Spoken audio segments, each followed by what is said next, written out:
అందరికీ నమస్తే। ఈ వీడియోలో వచ్చేసి ఫండమెంటల్స్ ఆఫ్ కామర్స్ కి సంబంధించి యూనిట్ 4 టాక్సేషన్ కి మల్టిపుల్ చాయిస్ క్వశ్చన్స్ చూద్దాం। ఆల్రెడీ మనం first 3 units multiple choice questions చూసాం కదా। అందులో అయితే ఒక యూనిట్ నుంచి ఓన్లీ 30 మాత్రమే ఉన్నాయి బిట్స్ మల్టిపుల్ చాయిస్ వి। ఇక్కడ ఈ 4th యూనిట్ కి అలాగే 5th యూనిట్ కి మాత్రం 65 ఉన్నాయి। అంటే ఒక వీడియోలో అయితే లెంత్ ఎక్కువ అవుతుంది కాబట్టి 30 బిట్స్ ఒక దాంట్లో 35 బిట్స్ ఒక దాంట్లో చూద్దాము। ఇప్పుడు ఈ ట్యాక్స్ అనేది చాలా పెద్ద కాన్సెప్ట్, సింపుల్ గా ఎక్స్ప్లెయిన్ చేసుకోవడానికి అయితే కుదరదు। నేను బిట్స్ వచ్చినప్పుడు కొంచెం ఎక్స్ప్లెయిన్ చేయడానికి ట్రై చేస్తాను। ఫస్ట్ దీంట్లో ఈ టాక్సేషన్ లో దేనికి సంబంధించి బిట్స్ ఉంటాయంటే ఫస్ట్ ట్యాక్స్ మీనింగ్, అలాగే ట్యాక్స్ లో ఉండే టైప్స్, అలాగే దానికి ఇప్పుడు ట్యాక్స్ లో డిఫరెంట్ టైప్స్ అంటే income tax, corporate tax, GST, VAT, తర్వాత కస్టమ్స్, ఎక్సైజ్ ఇవన్నీ ఉంటాయి। అంటే దీనికి సంబంధించి బిట్స్ ఉంటాయి। తర్వాత difference between direct taxes and indirect taxes కి సంబంధించి ఉంటాయి। ఈ ట్యాక్స్ యొక్క ఆబ్జెక్టివ్స్ ఏంటి, దానికి సంబంధించిన అథారిటీస్ ఏంటివి, అంటే ఇప్పుడు డైరెక్ట్ ట్యాక్సెస్ కి ఒకటి, ఇండైరెక్ట్ ట్యాక్సెస్ కి ఒకటి బోర్డ్స్ ఉంటాయి కదా। అలాగే ఎక్సైజ్ అండ్ కస్టమ్స్ కి డిఫరెంట్ ఉంటాయి కదా, సిబిడిటి, సిబిఐసి, అలాగా దానికి సంబంధించిన బిట్స్ ఉంటాయన్నమాట। చూడండి ఫస్ట్ బిట్ ఏంటి అంటే what is tax primarily used for by the government. ఈ ట్యాక్స్ మన దగ్గర నుంచి కలెక్ట్ చేస్తారు కదా గవర్నమెంట్ వాళ్ళు, దాన్ని ఎందుకు యూజ్ చేస్తున్నారు, ఫస్ట్ ప్రైమరీగా దేనికి యూజ్ చేస్తారు అంటే funding public services and projects. Public services కి, ప్రాజెక్ట్స్ కంటే ఇప్పుడు రోడ్లు వేయడానికి కానీ, ఇన్ఫ్రాస్ట్రక్చర్ కి కానీ వాటికి మనం ట్యాక్స్ కలెక్ట్ చేసింది యూజ్ చేస్తారనమాట గవర్నమెంట్స్। ఈ బిట్ ఇంకొకసారి ఇంకోలాగా అడిగారు, అది కూడా చెప్తాను చూడండి। Taxation is process of, taxation అంటే ఏంటి అంటే collecting taxes from tax payers. Tax payers అంటే ఇప్పుడు ఎవరెవరు ట్యాక్స్ లిమిట్ లోకి వస్తారు, ఇప్పుడు ఎంత నుంచి ఎంత వరకు అమౌంట్ ఉంటే వాళ్ళు ట్యాక్స్ పరిధిలోకి వస్తారు, ఏ అమౌంట్ నుంచి ఎంత రేట్స్ అప్లికబుల్ ఉంటాయి। ఇప్పుడు ఇండివిజువల్ కి ఒకలాగా ఉంటుంది, అలాగే హెచ్యుఎఫ్ అంటే హిందూ అన్డివైడెడ్ ఫ్యామిలీకి ఒకలాగా ఉంటుంది, ఫార్మ్స్ కి ఒకలాగా ఉంటుంది, కంపెనీస్ కి ఒకలాగా ఉంటాయి రేట్స్, వాళ్ళ లిమిట్స్ కూడా వేరేలాగా ఉంటాయి। అంటే ఇప్పుడు 2.5 lakhs నుంచి 5 lakhs వరకు ఒక రేట్ ఉంటుంది, 5 to 10 lakhs ఒక రేట్ ఉంటుంది ట్యాక్స్ రేట్స్, అలా అన్నమాట। ఫస్ట్ ట్యాక్స్ అంటే ఏంటంటే collection of taxes from tax payers, ఎవరైతే ట్యాక్స్ పరిధిలోకి వస్తారో వాళ్ళ నుంచి ట్యాక్స్ ను కలెక్ట్ చేయడం అనమాట। Next which term describes taxes that increase as income or profits rise. Taxes పెరుగుతున్నాయి, ఇన్కమ్ ఇంక్రీజ్ అయింది, దాన్ని ఏ వర్డ్ లో ఎక్స్ప్లెయిన్ చేస్తారు అంటే ప్రోగ్రెసివ్ ట్యాక్సెస్। నేను అన్ని ఆప్షన్స్ ఎక్స్ప్లెయిన్ చేయడం లేదు ఎందుకంటే టైం టేకింగ్ అవుతుంది, నేను కరెక్ట్ గా ఆన్సర్ చెప్తున్నాను, మీరు ఇక్కడ నేను చూపిస్తున్నాను కదా ఒకసారి మీరు నేను ఎక్స్ప్లెయిన్ చేసే టైంలో అన్ని ఆప్షన్స్ కూడా ఒకసారి చదవండి చూడండి, అవన్నీ డిఫరెంట్ గా ఉన్నాయి, మీరు కన్ఫ్యూజ్ అయ్యేలాగా ఏం లేవు, దీనికి ఆపోజిట్ లో ఉన్నాయి ఆన్సర్స్ అన్ని, కాబట్టి ఈజీగానే మీరు గుర్తు పట్టగలరు। What is the primary purpose of tax planning. Tax planning యొక్క ప్రైమరీ పర్పస్ ఏంటి అంటే దీనికి చూడండి అసలు టు మ్యాక్సిమైజ్ ట్యాక్స్ ఎవేషన్ అంటే ట్యాక్స్ ఎగరగొట్టడాన్ని పెంచుతుంది అని, to minimise tax liabilities legally, తర్వాత టు ఎంకరేజ్ ట్యాక్స్ ఫ్రాడ్। ఇవి చూడండి పక్కా ఆపోజిట్ గా ఉన్నాయి। మనకి ట్యాక్స్ ప్లానింగ్ అంటే ఏంటి అంటే ట్యాక్స్ లయబిలిటీని లీగల్ గా తగ్గించుకోవడం, అంటే మనకు దాంట్లో ఏవైనా ఎగ్జంప్షన్స్ వస్తాయా, దాని నుంచి డిడక్షన్స్ ఉన్నాయా, ఏ రకంగా తగ్గించుకోవచ్చు లీగల్ గా అని దానికి సంబంధించిన దాన్ని ట్యాక్స్ ప్లానింగ్ అని అంటారనమాట। సో ఇది కరెక్ట్ ఆన్సర్। ఇంకా నెక్స్ట్ ఆన్సర్ అదే డి ఆప్షన్ కూడా మీరు చూడాల్సిన అవసరం లేదు, చూద్దాం అయినా కూడా। టు ప్రమోట్ ట్యాక్స్ అవాయిడెన్స్ అంట, ట్యాక్స్ కట్టకోకుండా ఉండేదాన్ని ప్రమోట్ చేయడం, అలా ట్యాక్స్ కట్టకుండా ఉండడాన్ని ఎవరైనా ప్రోత్సహిస్తారా, కాదు కదా। నెక్స్ట్ వచ్చేసి tax authorities are responsible for, tax authorities ఎందుకు రెస్పాన్సిబుల్ అంటే కలెక్టింగ్ అండ్ అడ్మినిస్టరింగ్ ట్యాక్సెస్, దాన్ని కలెక్ట్ చేయడము దాన్ని అడ్మినిస్టర్ చేయడం అనమాట, దానికి వీళ్ళు రెస్పాన్సిబుల్। ఇవన్నీ చూడండి దానికి కరెక్ట్ గా కాకుండా డిఫరెంట్ గా ఇచ్చారు answers. Next which type of tax is levied on the income earned by individuals and business. Individuals కి బిజినెస్ కి సంబంధించి ఇన్కమ్ ట్యాక్స్, కంపెనీస్ కి అయితే కార్పొరేట్ ట్యాక్స్, సేల్స్ మ్యానుఫ్యాక్చరింగ్ అవి ఉంటాయి కదా దానికి సేల్స్ ట్యాక్స్, ఈ ప్రాపర్టీస్ అంటే అమ్మేటివి పెద్ద పెద్దవి ఉంటాయి కదా రియల్ ఎస్టేట్ అలాంటి వాటికి సంబంధించి ప్రాపర్టీ ట్యాక్స్ వస్తుంది అనమాట.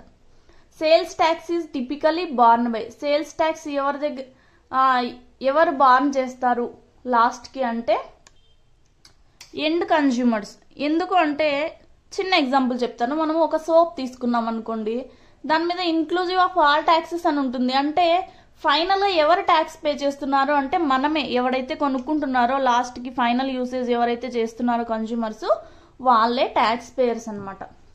Next value added tax is levied at.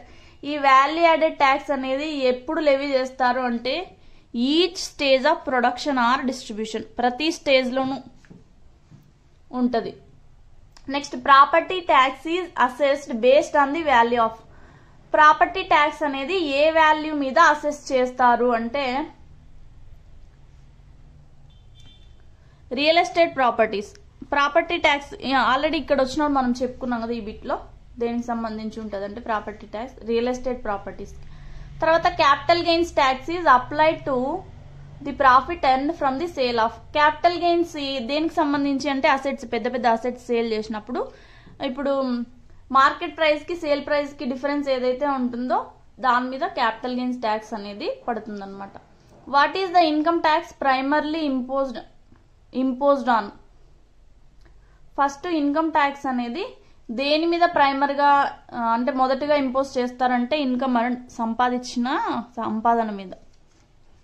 Next in a progressive income tax system who typically pays a higher percentage of their income as tax. Progressive income అంటే ఏంటి, income ఎక్కువ ఉంటే ఎక్కువ ట్యాక్స్ వస్తుంది అని అర్థం. ప్రోగ్రెసివ్ ట్యాక్స్ కి సంబంధించి ఆల్రెడీ ఒక బిట్ వచ్చింది కదా, సింపుల్. ఎవరు ఎక్కువ పే చేస్తారు, ఎక్కువ ఎవరు ఎర్న్ చేస్తే వాళ్ళే పే చేస్తారనమాట.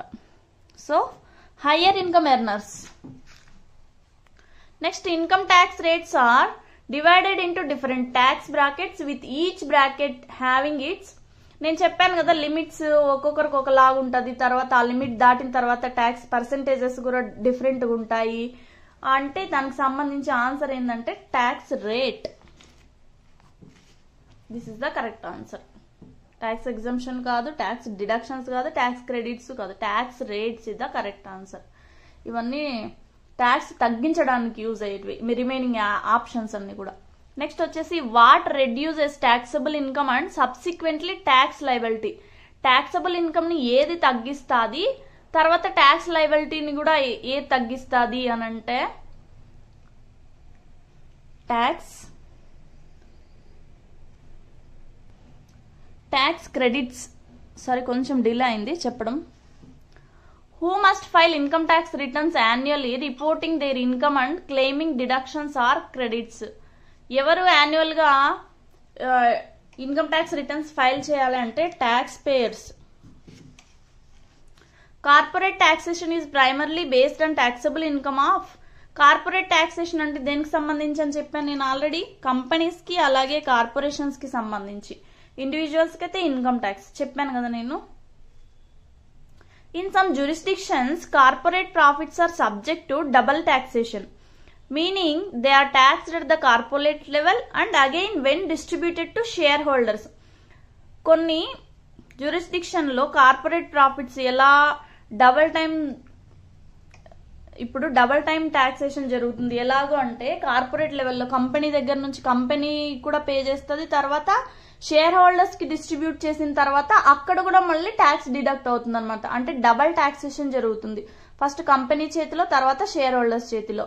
అది దేనికి సంబంధించి అంటే డివిడెండ్స్. ఓకేనా. What do companies engage in to manage their tax liability legally by optimizing deductions and credits.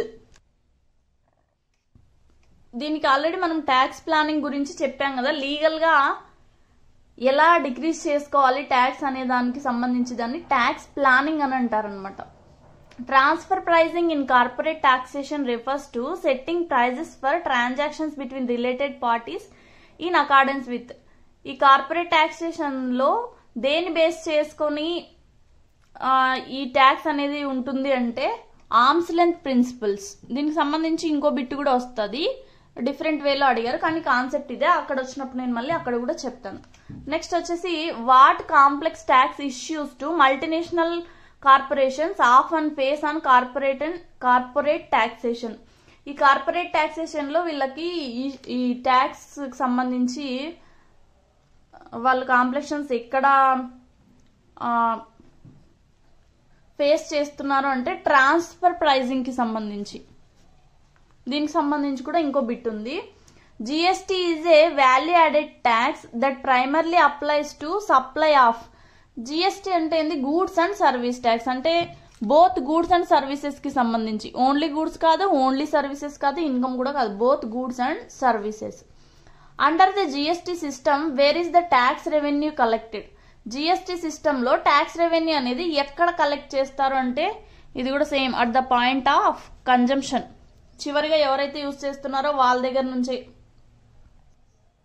Next question, in India how is GST administered with respect to the central and state governments. GST అనేది ఎలా, central government మాత్రమేనా, state government మాత్రమేనా, లేదా రెండూనా, లేకపోతే municipal governments అంటే both dual model with both central government and state government. ఎందుకంటే CGST SGST అని మీరు చూసింటారు. ఎప్పుడైనా ఏదైనా పెద్ద పెద్ద వస్తువులు కొన్నప్పుడు కానీ లేదా గోల్డ్ కొన్నప్పుడు కానీ, ఆడవాళ్ళు అయితే ఎక్కువ గోల్డ్ కొంటుంటారు కదా, అప్పుడు చూడండి ట్యాక్స్ లో సిజిఎస్టీ ఎస్జిఎస్టీ అంటే సెంట్రల్ కి సంబంధించి స్టేట్ కి సంబంధించి రెండు ఉంటాయన్నమాట.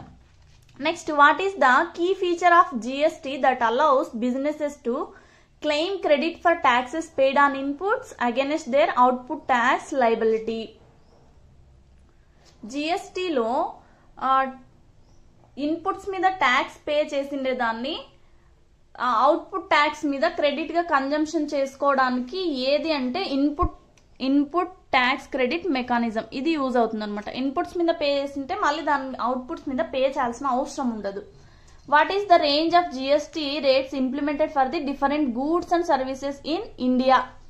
ఇది option C is the correct answer. 0%, 5%, 12%, 18% and 28%. ఇవి ట్యాక్స్ రేట్, జిఎస్టీకి సంబంధించిన rates. What is customs duty primarily imposed on? Customs duty అంటే ఏంటి అంటే దేని మీద కస్టమ్స్ డ్యూటీ వేస్తారు అంటే goods imported to a country. మనము వేరే దేశాల నుంచి దిగుమతి చేసుకున్నప్పుడు దాని మీద కస్టమ్స్ డ్యూటీ అనేది లెవీ చేస్తారు. దీనివల్ల యూజ్ ఏంటి అంటే ఇంపోర్షన్ అనేది తగ్గుతుంది, ఇంపోర్ట్స్ అనేటివి తగ్గుతాయి. అప్పుడు ఏమైతుంది, మన విత్ ఇన్ ద కంట్రీ మన గూడ్స్, డొమెస్టిక్ గూడ్స్ ఏవైతే ఉంటాయో ఆ వస్తువుల యొక్క వాడకం పెరుగుతుంది. అంటే మనకు సంబంధించిన ఇన్కమ్ మన దగ్గర ఉంటుంది అనమాట, మన ఇంప్రూవ్మెంట్ కి పనికి వస్తుంది. చూడండి, customs duty helps to control the inflow of goods from other countries to. ఈ కస్టమ్ డ్యూటీ ఎందుకు అవుతుందంటే నేను అదే చెప్తున్నా, inflow of goods from other countries to promote domestic industries. అంటే ఇక్కడున్న వాటిని ఎంకరేజ్ చేయడానికి, వేరే కంట్రీస్ ని ఎంకరేజ్ చేయకుండా మన సొంతంగా మన డొమెస్టిక్ కంట్రీస్ ని, డొమెస్టిక్ ఇండస్ట్రీస్ ని మన అంటే విత్ ఇన్ ద కంట్రీలో ప్రొడ్యూస్ చేసే గూడ్స్ ని యూజ్ చేసుకోవడానికి మనకి ఇది హెల్ప్ అవుతుంది అనమాట. Excise duty is primarily levied on the production and sale of certain goods within a country. Excise duty అంటే ఇది correct answer. Next, excise duty can be specific or ad valorem. Which one is calculated as percentage of goods value? దీనికి answer వచ్చేసి ad valorem duty, excise డ్యూటీకి సంబంధించి. Next వచ్చేసి customs and excise duties are essential sources of revenue for governments and contribute to funding. ఈ excise duty, customs duty దేనికి use చేస్తారంటే public services and infrastructure.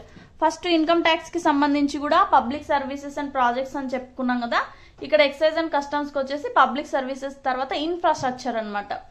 Which of the following is an example of direct tax? Direct tax కి ఏది అంటే personal income tax అనేది direct tax. ఇవన్నీ indirect taxes. ఎందుకంటే తయారు చేసేది ఒకరు, అక్కడ పడుకోకుండా మళ్ళీ లాస్ట్ మధ్యలో మిడిల్ మ్యాన్ ఉంటారు, తర్వాత లాస్ట్ కి కన్జ్యూమర్ ఉంటారు. కన్జ్యూమర్ మీద పడుతుందంటే ఇండైరెక్ట్ ట్యాక్స్ అనమాట.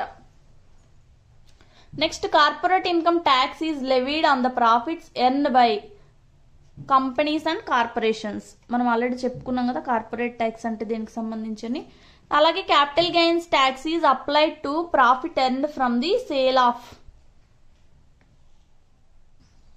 ఈ క్యాపిటల్ గెయిన్స్ ట్యాక్స్ అనేది దేని మీద ఇంపోజ్ చేస్తారు అంటే assets like stocks and real estates. Stocks real estates రెండిటికి. Next which tax is imposed on the transfer of assets or wealth from the one generation to another through inheritance. అంటే వారసత్వంగా వచ్చిండేటి ఒకరి నుంచి ఇంకొకరికి ట్రాన్స్ఫర్ చేసుకుంటే కూడా ట్యాక్స్ పడుతుంది. అది ఏం ట్యాక్స్ అంటే ఇన్హెరిటెన్స్ ట్యాక్స్ అనమాట. Next dividend distribution tax is paid by. Dividend distribution tax ఎవరు పే చేస్తారు అంటే కంపెనీస్ పే చేస్తాయి. ఇప్పుడు 35 అయిపోయినాయి కదా, ఇంకో 30 బిట్స్ ఉన్నాయి, అవి పార్ట్ 2లో చెప్పుకుందాం. Thanks for watching. 3 6600.